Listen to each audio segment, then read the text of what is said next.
Safe now. What if he comes knocking on doors in the middle of the night? You're scared. You're scared. You're just scared.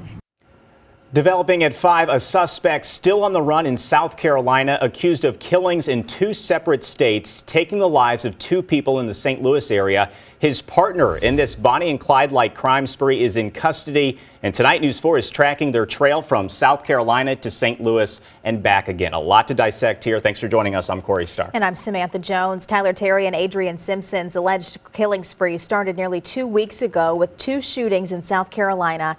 Then they made their way to St. Louis, where Barbara Goodkin was shot and killed in U City, and Dr. Sergei Zakharev was shot and killed in Brentwood. Those happened over the weekend. Fast forward to this past Monday, police in Chester, South Carolina tried to pull over Terry and Simpson. The 2 got into a shootout with officers. Simpson was arrested, and right now Terry is still on the run. News 4 does have team coverage of this developing story tonight, detailing what we know about these suspects. First, Russell KINSAUL has details on how detectives cracked the case.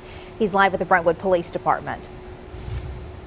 Yeah, 36 detectives have been working on this case, some of them working out of the Brentwood Police Department, where we are right now. In 5 days, detectives have gone from not even knowing whether or not there's any link at all between the 2 shootings to identifying 2 suspects who are now hundreds of miles away. Perhaps the most difficult homicide case to solve is where the victims and suspects don't know each other. And you have suspects that are not from your area. Detectives say Tyler Terry and Adrienne Simpson have no known connections to St. Louis, but drove here and went on a killing spree. Saturday night between 8 and 9, they're believed to have stolen a license plate from a truck parked in a driveway in North St. Louis County. It wasn't long after that the violence began, starting on Delmar. At 10:51, shots were fired into a car on Delmar that Stanley and Barbara Goodkin were in.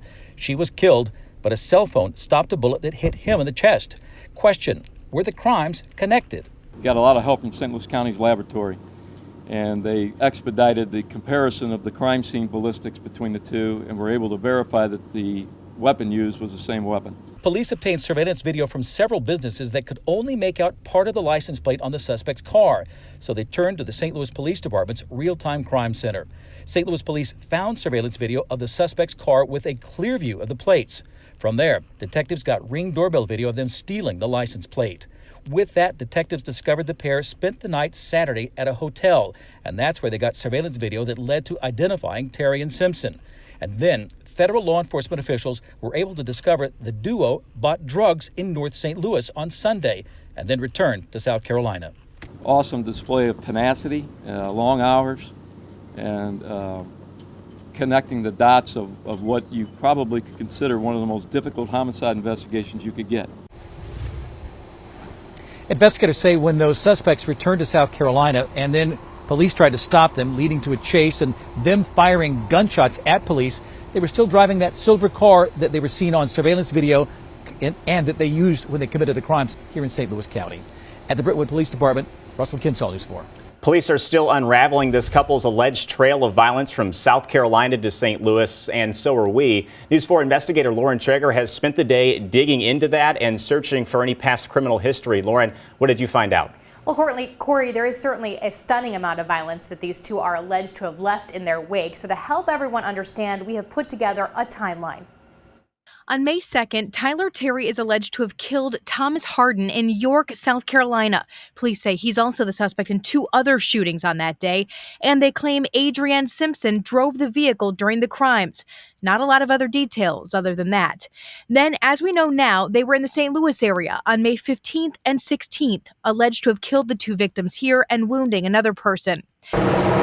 Then May 17th, they're back in South Carolina. Police tried to stop them, and they lead officers on a high-speed chase while firing at the police. Simpson was arrested and has since been charged with being an accessory to murder. Terry is still on the run with a massive manhunt underway. Police saying he's armed and dangerous. Who's safe now? What if he comes knocking on doors in the middle of the night? But there's already more. Wednesday, May 19th, Simpson's husband, Eugene Simpson, was found dead on the side of a road in South Carolina. It's been ruled a homicide, but still under investigation. He'd been missing since May 2nd.